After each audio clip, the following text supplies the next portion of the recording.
Hi, I'm Kim St. Jean. I'd like to welcome you to my class, the Bodacious Bangle. This is one of my most popular classes. I teach this nationally, everywhere, and everyone loves it because it's for all levels. There's several different techniques you learn in the class that can be forwarded on to other projects. It's a great finished product. It's a great selling product. It's cross-gender. It's just a really, really neat finished product.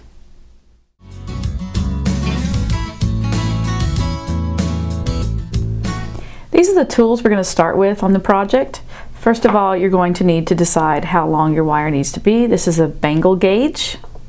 You're going to need your ruler once you determine the length, the marker, a pair of heavy cutters to cut the wire, or a jeweler's saw with a 2/0 blade.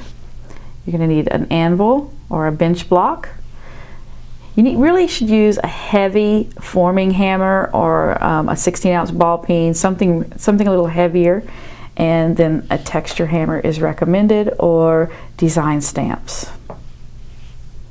We're going to be annealing our bracelet and the wire before it becomes a bracelet, and these are some of the products you're going to need for that, or the tools you're going to need.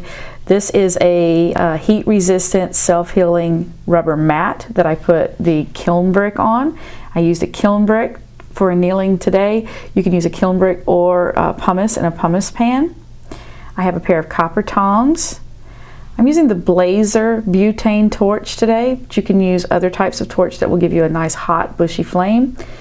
We pickled in Sparex to remove the fire scale, and as always we recommend you use safety glasses and follow any manufacturer's safety cautions. These are the tools we use for forming the bangle and also for putting our holes in and making our rivets. We again have our mat. We use a riveting hammer, bracelet bending pliers, and these look like this. A metal file, and I like a number 2 metal file. We use these heavy duty cutters because we used a tack. This is the double hole punch, in which we use the 1/16 or the silver side. And then I have a pin vise with a 1/8 drill bit for removing the burrs. These are the tools for embellishment, cleaning, and adding the patina. We use the chain nose pliers, the Xuron flush cut pliers, soft bristle brass brush, 4/0 steel wool, and liquid liver of sulfur. These are the materials we use in the Bodacious Bangle. I have 6 gauge copper wire, 26 gauge sterling silver wire, number 2 carpet tacks, 16 gauge or 1/16 eyelets, and a 1/2 inch sterling silver 24 gauge disc.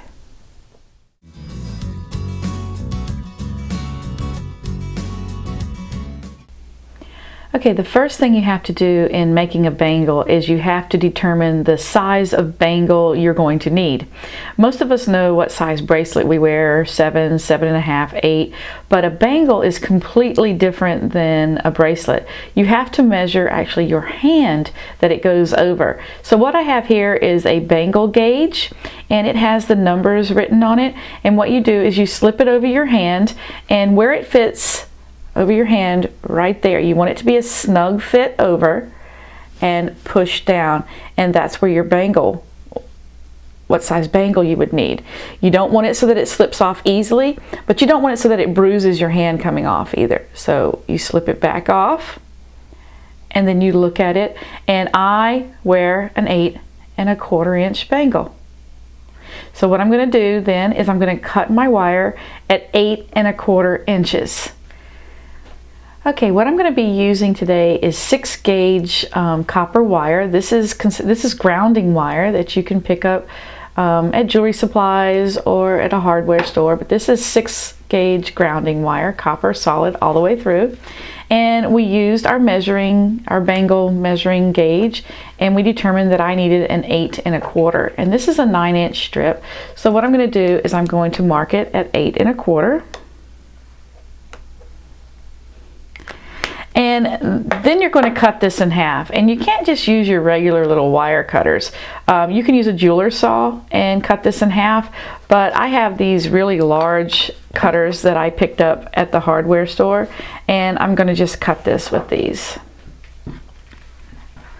I'm going to line up and cut. And there we go. Now, before I begin any of the steps of this is really, really work hardened metal. And I'm going to need to anneal it so that I can hammer out my ends. If I tried to start hammering now, I'm not going to get that good of results because it's so hard. So I'm going to anneal first, and that way I can move the metal much easier. So we'll go to the annealing step.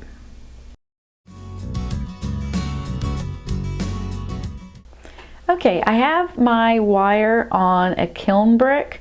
You can use a kiln brick, you can use pumice stone in an annealing pan, a charcoal brick, but you want to use some kind of a surface that can really retain or handle a lot of heat, because it takes a lot of heat to anneal such a large piece as this. What I'm going to use today is the blazer torch, and this will work. It'll work fine if this is what you have. If you have a larger torch, like a map, like you've done, say you've got a hothead that you used to do lamp working with, or you've got an acetylene tank, or just a torch that has a bigger, bushier flame, you'll get your annealing done a little bit quicker. But if this is the torch you have, this will work just fine. It's just going to take you a little bit longer, but you can just start heating up the whole piece.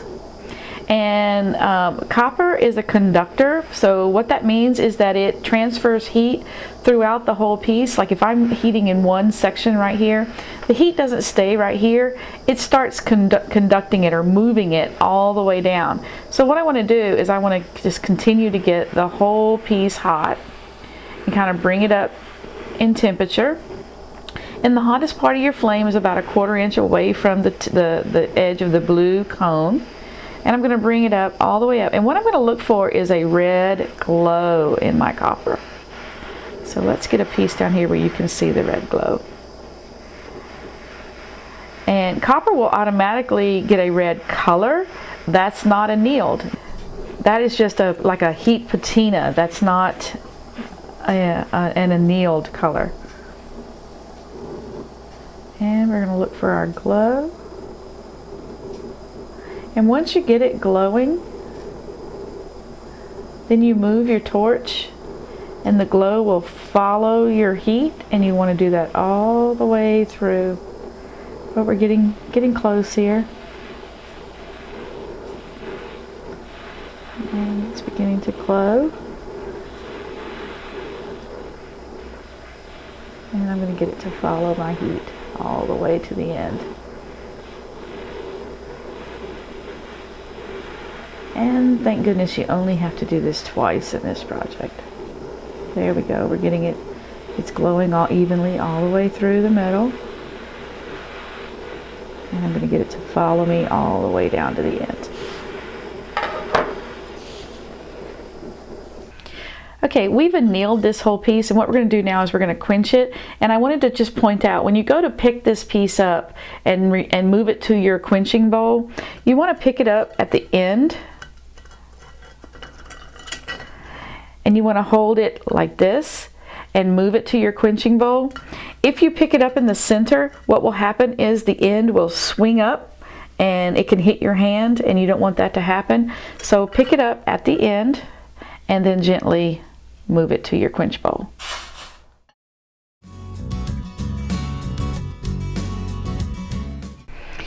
Okay, first of all, I want to point out that I'm standing up now. So you may notice that the camera is coming in from a different angle. I really strongly suggest that for these next couple steps you stand up, because then you can use the weight of your body, the strength of your upper body, the positioning of your arm, and all is going to be much more conducive to moving this heavy metal than if you were sitting down. Also, you see I have a hammer here, and I know you can't really tell right now how big it is, but if I put my hand in here, you can see this is a large hammer. This weighs a little over a pound, and this is a forming hammer, and it's got these nice rounded polished head on each end here. This one's a little smaller, this one's a little bigger. This is a pinning house. This is a really nice moving metal hammer. I consider it a BA hammer. You can figure that one out on your own. But what we're going to do is we're going to use this heavy hammer. It's going to cause a lot of noise, but what's going to happen is, because of the weight and because of me standing up to use it, I'm going to be able to move more metal with less energy. If I was using a small hammer and trying to paddle out the ends of this large wire, it would take multiple hammerings and annealings and hammerings and annealings.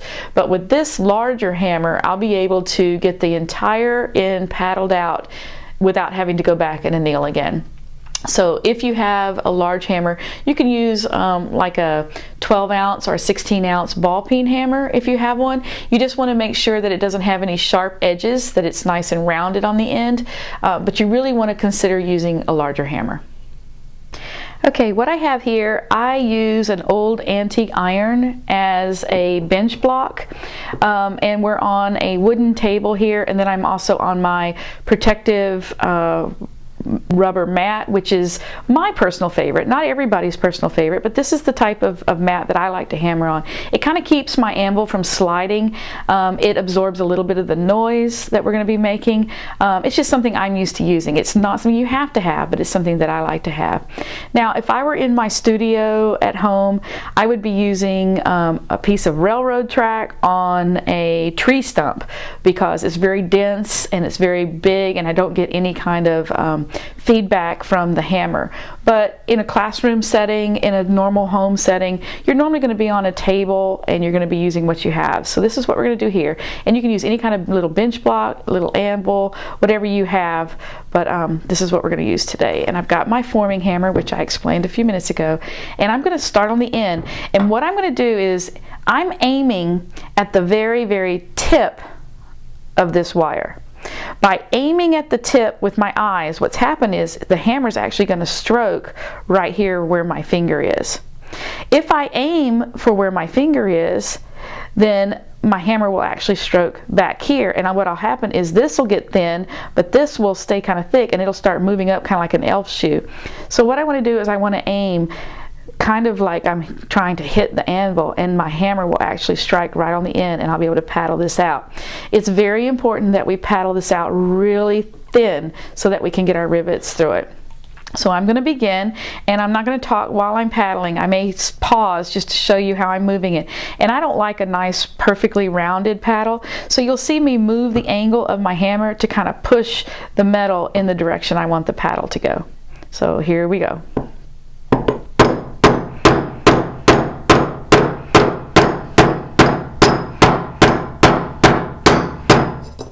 It's sliding just a little bit.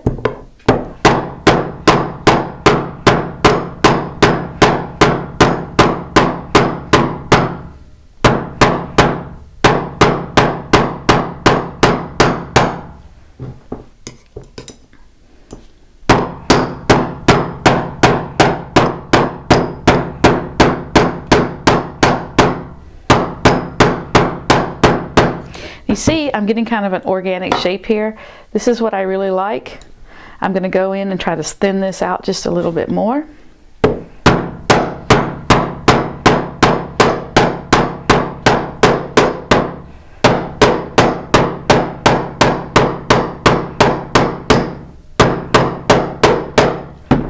And there we go. And you can see, look how thin I've gotten this. This is way down, 26 or 26 gauge or thinner here, and then you can see how it moves up. But you really want this to be nice and thin on the ends of your paddles.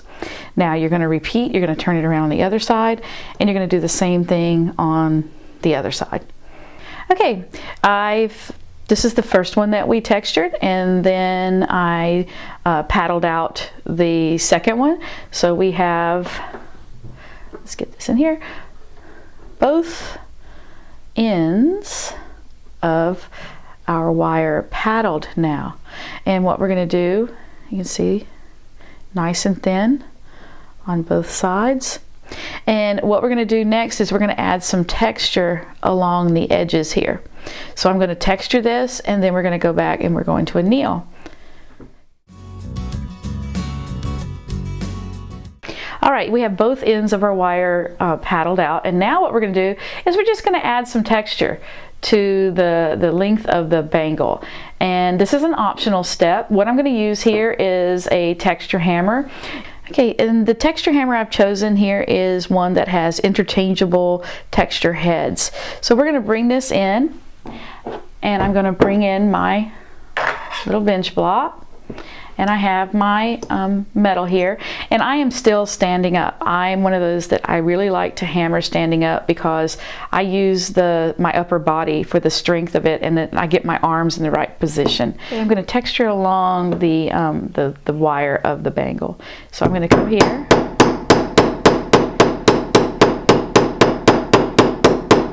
And I'm moving the wire, not the hammer. And I'm going to flip this over, and I'm going to do it on the back.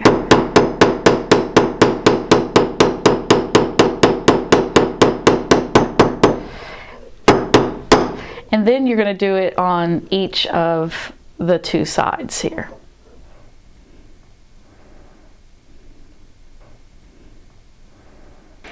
Okay, we have our wire, and it's been paddled and it's been textured all the way around, and now what we're going to do is we're going to anneal the entire bracelet again. So we're going to start our little torch up. There we go. I have my torch in my non-dominant hand. I have a tool. I have my tongs in my dominant hand. This is something I suggest. You should always get used to using your torch in your non-dominant hand. That way, when you need to manipulate tools, you've got the hand you're used to using with tools available.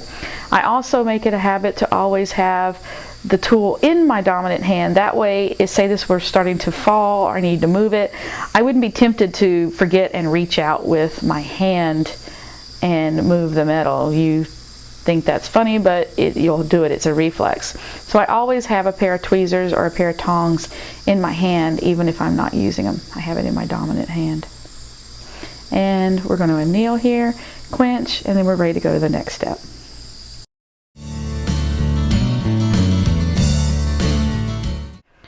All right, here's my piece. It has been paddled, textured, annealed, and now I'm ready to shape it into a bangle bracelet. So what I'm going to use here is the bracelet bending pliers. This is the easiest way, I believe, to shape a bracelet. You can put this on a bracelet mandrel and start hammering it around, but normally what you end up with is this hexagon type shaped piece that you have to continue to try to shape. This is really a great tool. What I want to do is I want to hold it in my dominant hand so that when I'm looking at the plier, I see a frowny face. If you think of two little eyeballs at the top, and he's kind of frowning at you. And I'm going to hold my wire, and I'm going to begin in the middle. So here's the paddle, here's the paddle. I'm going to begin right here in the middle. And watch. Okay. And then I just move a little bit, and I continue to work my way all the way around. Quite an amazing little tool. Look at that. Now I'm going to turn it, and I'm going to start in the center again, and I start.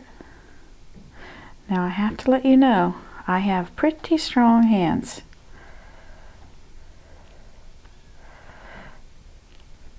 All right, so see, it's a circle here. And I'm going to pull it out just a little bit because I have a larger wrist. And there's my rounded bangle. So what I'm going to do is I'm going to pull my two paddles in. Now you may have noticed when we were cutting the shape for cutting the length, I didn't add any for the overlap. Well, you don't need to add any for the overlap because when you paddled these pieces out, you stretched the metal, you pushed the metal forward. So the metal actually is longer now than 8 1/4 inches. So you have plenty for your overlap here. This is a good time, and what I'm going to do is I'm going to come right here, and I'm just going to squeeze those paddles together so I have a nice tight fit. And what I can do is I can say, okay, that paddle looks like that, or I could go with this paddle on top. And I kind of like that paddle on top because I like that the bottom paddle is showing and then the top paddle, where the other paddle was larger, it completely hid my first one. So I like to be able to see. Now, these are not perfectly rounded paddles. That's not what I was striving for. If you want perfectly rounded paddles, what you're going to have to do now, or before you bend it, is get your file out and file away all of this. But I intentionally wanted this organic, natural look here. So I've got them and it's put together. It's ready for me to mark. What I would suggest you do at this point is go ahead and slip it on your hand, because if it didn't stretch enough or if it stretched too much, this is the time where you would open it back up, paddle it out some more, or trim some off and paddle out some more. So I'm just going to slip it over my hand, and you can see it's a perfect fit. So before we start our attachments, what we want to do is we want to get rid of all this fire scale that has accumulated on the wire. And the reason I waited and shaped it before I removed the fire scale was because when it was 8-9 inches long, it wouldn't fit in my pickle pot. It wouldn't be submerged in the liquid. So I went ahead and I shaped it. Now I'm going to put it in the pickle pot, and that's going to remove all of the fire scale so that I will be able to start with nice, clean copper. Right, here's my pickle pot. It's just a little crock pot, and it's got the pickling solution inside it. This is one method of removing fire scale. Once you've added heat to the copper, it'll take it all off. And once I've had it in there, you see it didn't take that long. It's nice and warm. It's a nice mixture, a nice solution here. Depending on how strong you make your solution and how much fire scale you have built up on your piece will determine how long it takes for the pickle to clean it off. I didn't have a whole lot of fire scale, and this is a fairly new batch of pickle, so it cleaned it rather quickly. Now I'm just going to put it in a bowl of water to rinse the pickle solution off. Here's my bracelet. I've pickled it, but you notice it's not a bright shiny copper any longer. This is what I call the shrimp skin stage. It came out from being heated and pickled, and it's this kind of brushed pink look. It reminds me of shrimp that once it has boiled and is ready to be eaten, it floats to the top and it looks like this. It has this coloring to it. So what I'm going to do is I'm going to use a brass brush that I've dipped in water, and I usually put a little bit of soap on here, a little bit of Dawn, and I scrub this up, and what it's going to do is it's going to burnish all of the metal back down so that it will be nice and shiny. There's nothing on here to clean off. It's just burnishing the metal down again. So we're going to just brush this.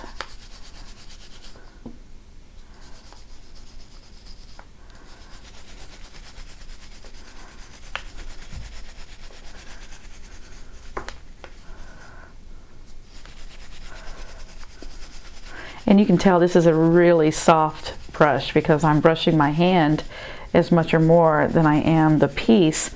You don't want to go and use like a brush that you would clean your charcoal grill with. This is a jeweler's brush. It's a soft brass brush. And there we go. We have shiny copper again. And now we're ready to mark and make our holes and put our rivet together.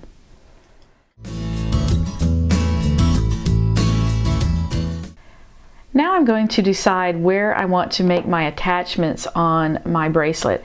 I can put one rivet right dead in the center here, and it'll hold the bracelet together. The bracelet really only needs one rivet, but in a lot of cases it's like, how boring is that? So what I'll do is I'll put more than one rivet in here. Sometimes I put two of the same rivet and then one that's not the same. I might put all three different types of rivets. I might put a rivet in a hole and hang a charm. I'll show you some examples in a little while of some of the varieties of things you could do. But first of all, what I'm going to do is I'm going to put 3 rivets in this piece so that you can see how to do a multiple. So what I want to do first of all is I want to decide where my rivets are going to be. So I'm just going to use a marker and plan out where they're going to be. And It doesn't matter as long as I get one in really good. That'll hold the bracelet together. I could actually even put one over here that's only in the one side of the bangle and not in both pieces. But I'm going to put one. I'm going to put one right here and right here and right here. So this is where I'm going to put all three of my rivets. So I'm going to open my bracelet back up, and I'm going to put all three holes in one paddle, and I'm going to use today the double hole punch, and I'm going to use the silver side here. This will make a 1/16 inch hole in my paddle. Really, the size hole that you use is up to you. The size hole has to be the same as the size rivet material you're going to use. So if I was going to use like a sterling silver tube rivet, by using a 2x3 crimp tube, then I would use the black side, which is a 3/32. But we're going to stick with the 1/16, so I'm going to use this one. You could also use, if you got your paddle thin enough, you could also use the 1.8 hand punch if you have that. It really doesn't matter what tool you use as long as it gets the job done for you. So I'm going to come in and I'm going to put it inside here, and I'm going to punch down and release, and then I'm going to come in and I'm going to do hole number 2,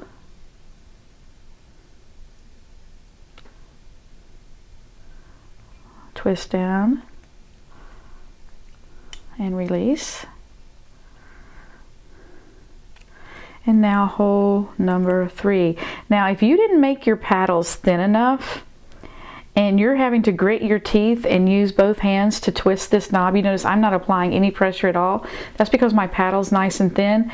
If you're having to really use a lot of muscle to turn this, this is not the right tool. You need to either paddle some more and get your paddle thinner, or go to probably a power tool to make your hole, like a drill press or your flex shaft, because what's going to happen is if you keep cranking down on this and the metal's too thick, you're just going to break your tool. So you really got to listen to your tools and make sure it's the right tool for the job. And twist up. All right, I have all 3 holes now in my top paddle. And it's perfectly fine however many you're going to put in, you put all the holes in the top paddle. You do not go in and start putting all these holes in the bottom paddle. So what I'm going to do is I'm going to just straighten this back up, and I'm going to use my pliers again and make sure that it's nice and tight. And what I'm going to do at this point is I'm going to use one of the holes I made here as the guide to make the hole in the bottom. And it really doesn't matter which one I choose. I think I'm going to go with the one here on the end. I'm going to use the same hole punch. Now notice I didn't go through 2 layers at one time, because that'd be a lot of stress on the tool. I made one hole. Now I'm going to use that hole as the guide to make the hole in the bottom layer. So I'm going to stick it in here. It goes right into that first hole. Now I go and make sure your bracelet doesn't twist, and I'm going to go through the bottom paddle. Now, very important, I'm only making one hole in the bottom paddle. If I get excited, and I have done this, if I get excited and I do all 3 holes in the top, and then I get excited and I do all 3 holes in the bottom, and then I go to rivet one, what's going to happen is I'm going to rivet this in, and it's going to tighten up the bracelet. And a lot of times what happens is it goes into a bind, is what they call it. It kind of twists, and then suddenly my other 2 holes don't align anymore, and then I have to go in and make more holes, and then my holes are too big and I have extra holes, and it just makes a big mess out of things. So you can go ahead and do all of your top holes, but only do 1 hole at a time on the bottom layer. So now that I have my 1 hole and I have my 1 hole up here, I'm going to align it back up. and I'm going to put my rivet material in. Now, what you use as riveting material is really up to you. Right now, it is so fun to experiment with different things to use as riveting material. You can use wire, you can draw a bead on the wire, you can flatten the bead on the wire, you can do wire rivets, you can do what I call found object rivets, which is what I'm going to do today. You can use micro hardware, you can use tube rivets, as long as the hole is the same as the material you're going to use. What we're going to use today is it's a carpet tack actually. It's just a little black carpet tack, and I get these at the hardware store, and they're called number 2 cut tacks.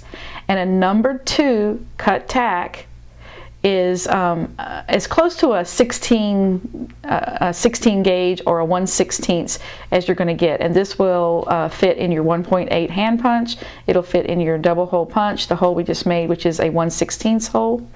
And the only thing about it is you can see it's not perfectly round, so when I put it in the hole, I'm going to use my pliers to really push it down inside there.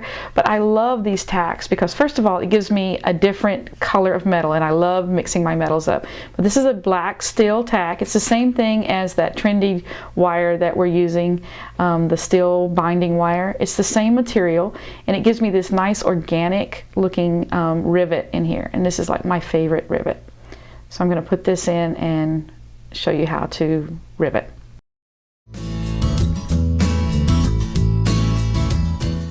I have all my holes in my bracelet, and now I'm going to get ready to put my rivet in. If I have any burrs back here, I need to remove the burrs, and that's just that little piece of metal that sticks up once you make a hole. This one is not really bad at all because I used the 2-hole punch and it wasn't worn out or anything, so it gave me a really nice clean hole, but there's a little bit of a burr. I have options on removing my burrs. I can go in with a file and just file it off, but what I like to do is I have a pin vise and I put a 1/8 drill bit in it, and what I do is I just take the drill bit and I put it in the hole and I twist clockwise. And what this does is it cleans the burr off, and it gives me this nice beveled hole, which allows me to pretty much make a countersunk rivet, and it's nice and smooth. If you don't have that, you can just use any kind of a file to remove your burr there. So we're going to align it back up, and I'm going to take one of my tacks and I'm going to push it in the hole. Now you see, remember I said it's not perfectly round, so it doesn't want to fit in, but actually in riveting that's a good thing, because the tighter the rivet material fits in the hole, the easier it is to flare the rivet out over your metal. So the fact that it's nice and tight in there is going to really make this easy. And I really like to start my beginners out with this tack because it's a soft metal, it's easy to get it to spread, it fits in the hole nice and tight, and it gives you a really cool look. So what I'm going to do is I'm going to take my pliers now and I'm going to push.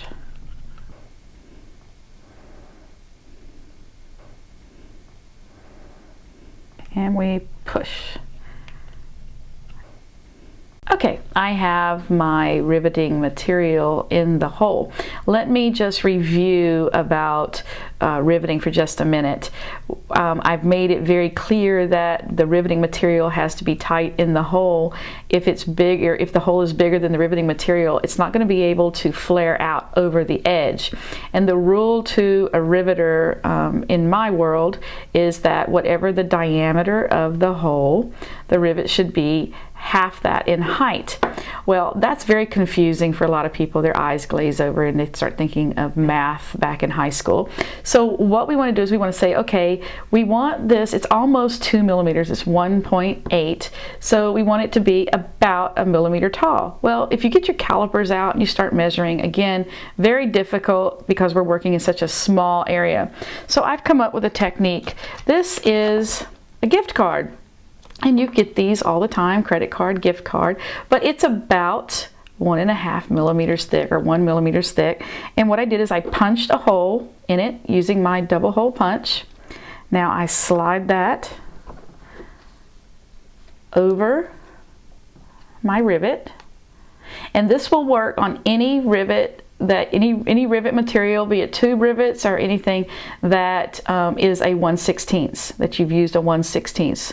And then you come in with some cutters. Now, remember I said this is a found object type rivet, so you don't want to use your favorite Tronics or your favorite expensive cutters to cut this, because this is like a mystery metal. I usually use what I call sacrificial cutters. These would be the used to be my favorite cutters, and now they have a nick in them, or I've chipped the tip off or whatever. So what I'm going to use are these heavy duty flush cutters here, or they're semi-flush anyways. They're going to get it pretty close. And then I'm going to go and I'm going to push down just as tight as I can. And we all have a habit of putting our finger over what we're cutting. Not a good idea when you're working with a tack, because it's tapered at the end and you will impale your finger with your tack end. So I suggest turning it to the floor, turning it to your mat, and cutting it. Okay, now remove the card. You don't want to permanently attach the card to your bracelet. But you can see now I have this nice short rivet material here, and because it has a little bit of a slant to it, I'm just going to come in with a file. I'm going to lay this down on my mat, and I'm going to come in with a file, and I'm going to go across my rivet 2, maybe 3 times. And my card is a little tall because I couldn't get in here very well, so my rivet's just a little bit high, but that's not such a bad thing because I like to file my rivets down. What it does is it gives me a nice flat surface to start riveting. The second thing is that the file begins my flaring process. So see, my rivet is already partially flared just by me giving it a little bit of a file. So what I'm going to do now is I'm going to bring in my anvil, my bench block, which is an iron, and I'm going to rivet this. And you notice, look how nice that was. My rivet is so tight in there that I'm not having to hold it.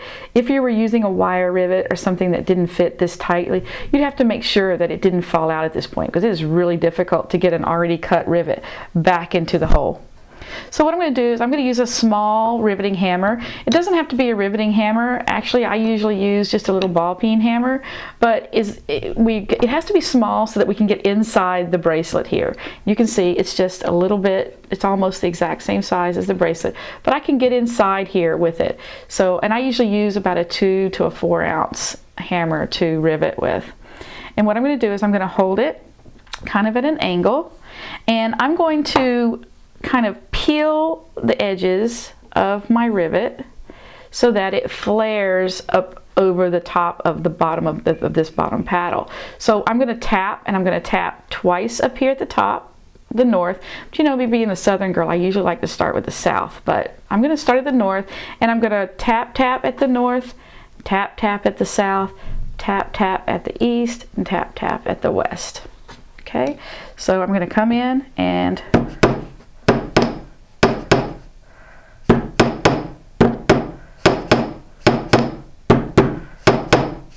you can see it's really pulling on this end, so I'm going to turn my bracelet around and I'm going to tap on this end.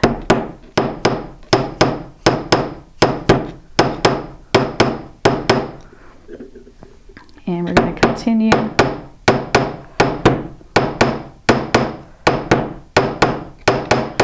It normally doesn't take this many taps with the hammer, but I'm at an odd angle here, trying to get inside the bracelet. So we have this nice little rivet here. And if you have your ball peen, you can take and hit along the edges here with the rounded side and get this edge to really come down a little. I'm going to use the riveting side here and kind of tap that down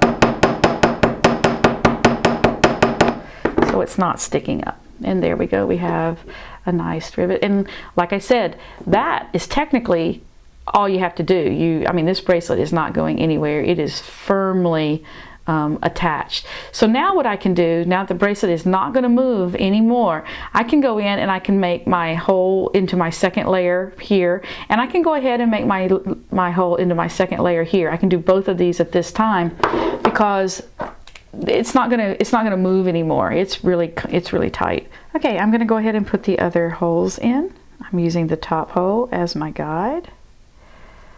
I screw down, lift up,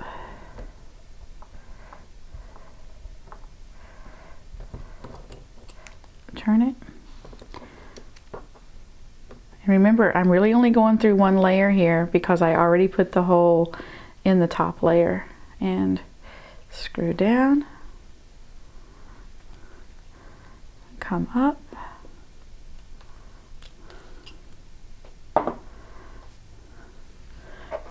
remove my burrs.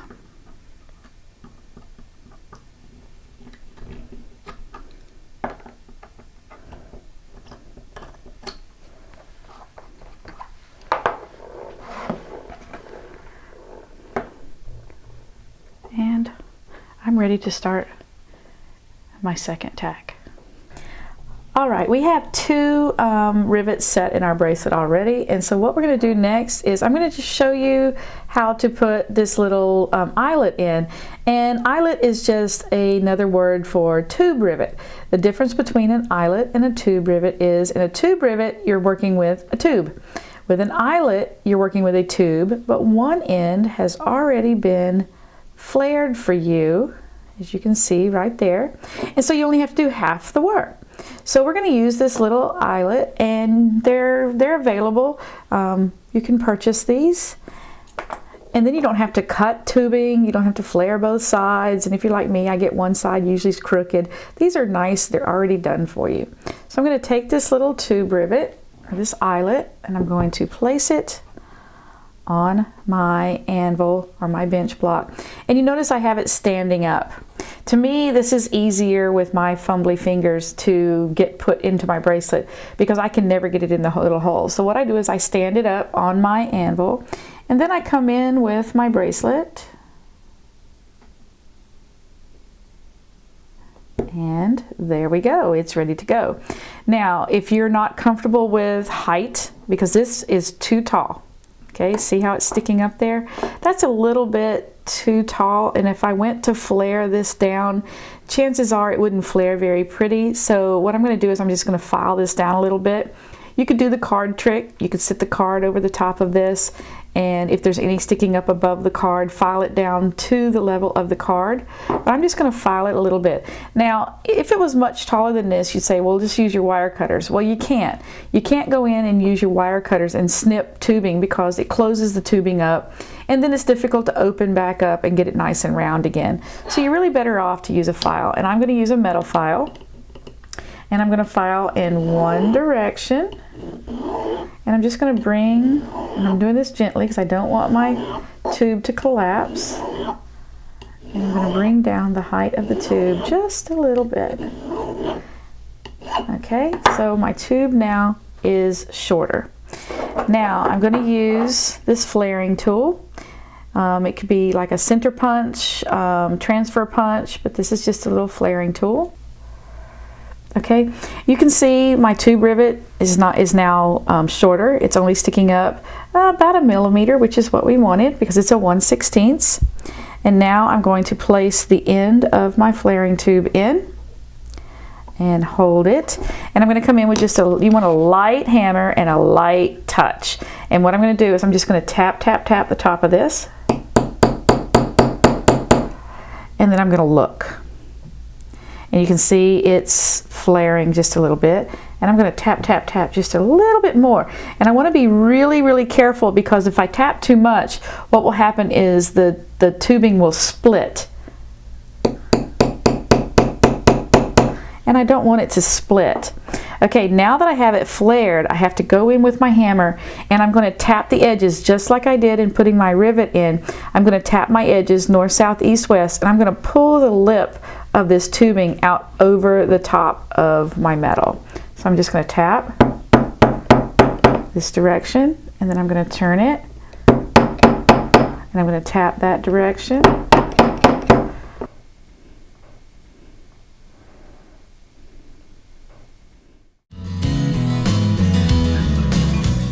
Now we're going to embellish our bracelet, and what I'm going to do is I'm going to use 26 gauge sterling silver, and I'm going to make a little lash right here on the corner here and here. You can do one down here, you can do them on the sides, you could do 4, you could do a long one. It's really up to you, and whatever medium you use is really up to you also. But I'm going to use a 26 gauge wire, and I have 1.5 feet of 26 gauge wire, and I'm going to come down here to about an inch, inch and a half, and I'm going to fold it over. And it looks like this, like I've made a little hairpin out of it.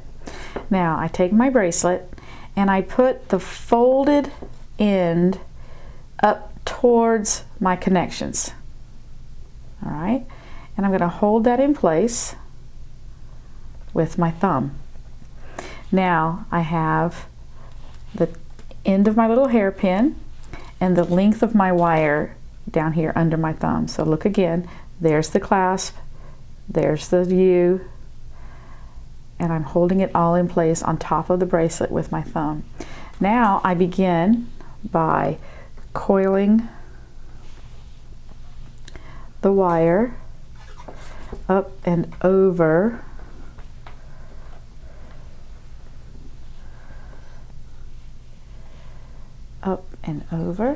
like this. You want to keep your coil semi-tight.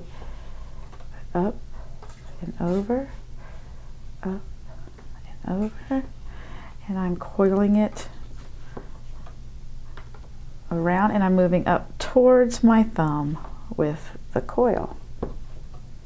And you want this to be snug, but you don't want to grit your teeth and have it real tight, but it does need to be a snug coil. And we're coiling until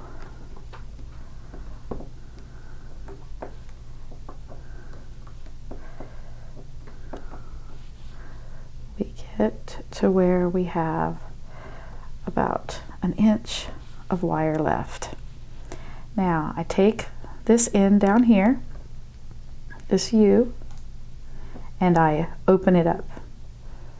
Okay, now I take my little piece and I put it inside that eye. So it's like a needle, eye of a needle, and I thread the thread through the eye of the needle.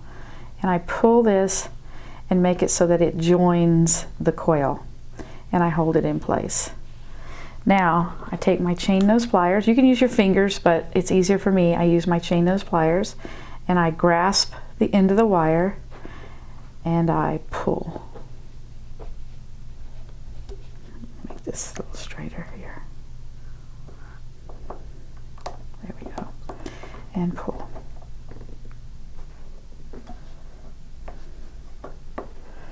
And what it's done is it's pulled the tail and it snugged it right into there. It didn't pull it up inside, it just grabbed it. It's not going to pull it up inside. And so that's tied down. This is here. Now I can come in with my cutters and I can snip this off nice and tight. And I can snip this off nice and tight. And I have a coil that's not going to go anywhere.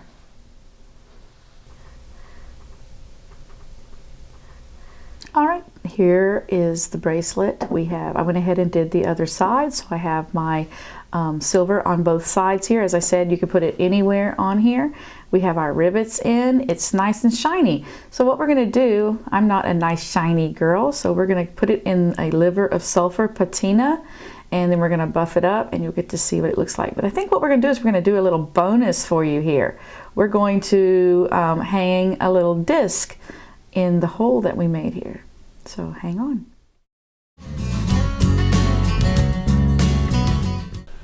Okay, we've dipped it in a liquid liver of sulfur solution, and now we're going to use 4/0 steel wool to get the excess off. And 4/0 is for 000.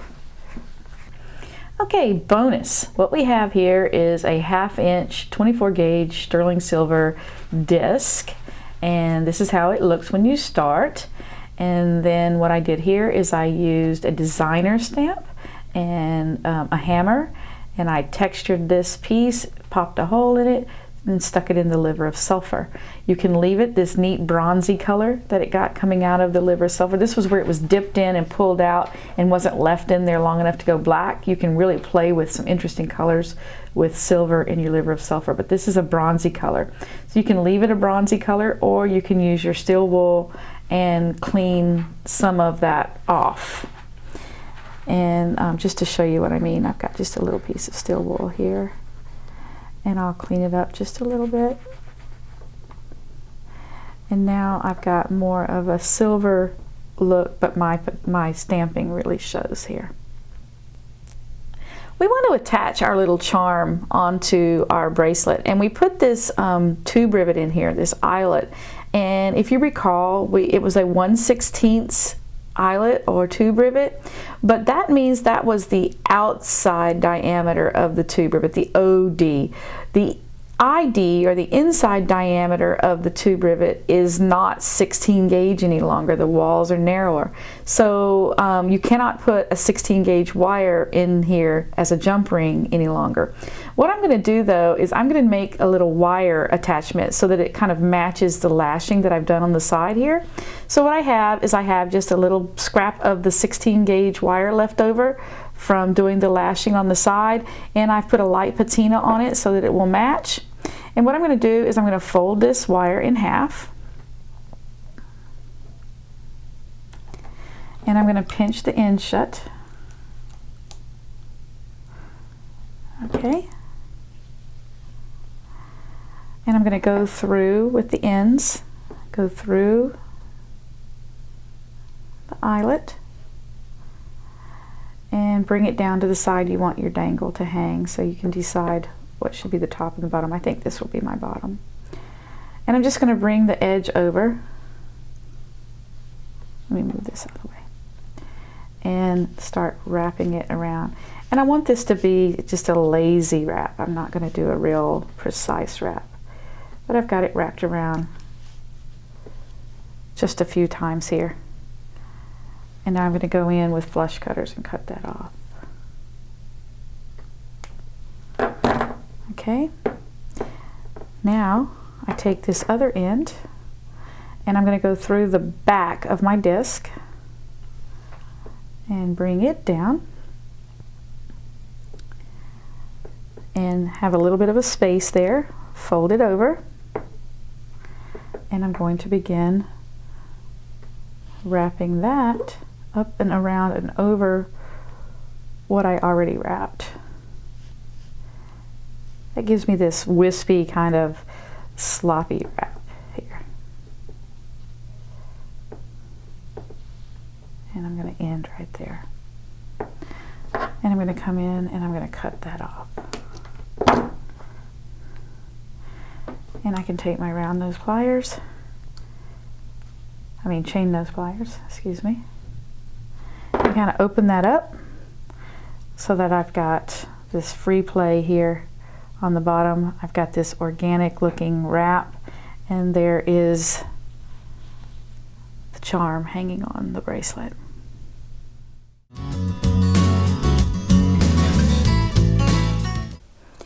We've completed our bracelet. This is the one that we've done here in class. We've got the charm, we've got the two steel tacks, the eyelet, the lashing, and the patina. So you can see how it looks. But I was talking to you about different things you could do with this bracelet, and I have a couple samples here I'd like to show you. I've never made two identical. This is a single. You can see it. I just put one simple right in the center. Makes it nice and simple. Easy to do.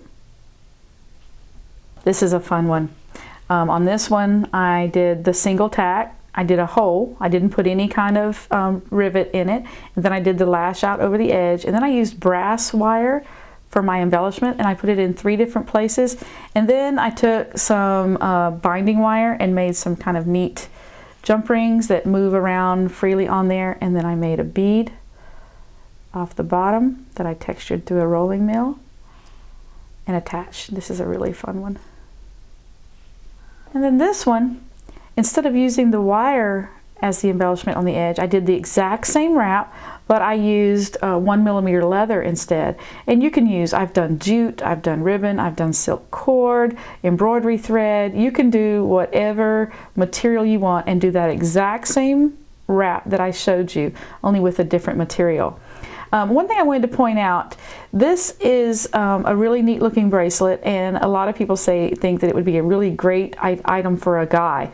The problem with a bangle for a guy is their hand is so big that they can't get it over, by the time they get it over their hand, the bangle's just too big. So what you do with that is, instead of paddling and connecting here, you cut to the bracelet length they need, like maybe an 8 or an 8.5, and then you paddle the ends and you leave it open like a cuff, and then you put the embellishment at the end. So it makes a really nice cuff bracelet for guys, and then it's a great cross-gender bracelet.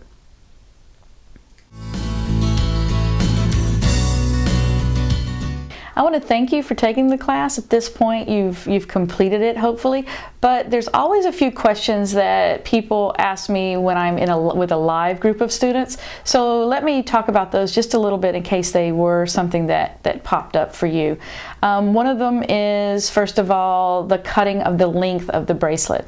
When you cut the length of the bracelet, if you recall, I said in there that you cut it exactly the length of the finished product. So if your bracelet is like mine and it was 8 1/4, then you're going to cut your metal at 8 1/4. The paddling lengthens the metal enough for the overlap, so you don't have to add any more length during the cutting of the initial piece of metal. The other question we have is your paddling. You're not getting your paddles to look like mine. People are saying, oh, mine doesn't look like yours. Is this thin enough? They're always saying, is my paddle thin enough? Is it big enough? Well, if you've hammered and hammered and hammered and you realize your paddle is just not getting any larger, what's happened is you've work hardened it, or you didn't anneal it enough to begin with. So take your piece of metal back to your annealing pan or your brick and anneal the end, at least the ends again, and go at it and hammer it again. Maybe you're using a lighter hammer, maybe you're not quite as aggressive with the hammer, so don't be afraid to go back in and hammer some more. If you just keep wailing away on that same piece of metal and it's not moving at all, you're not doing anything. So anneal it and start over again.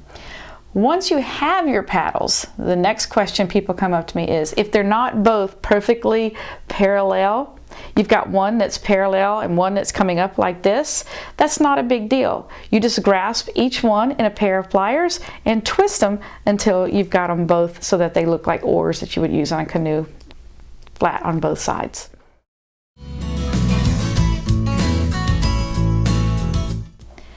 Thank you very much for joining me for this class. I hope you had a good time.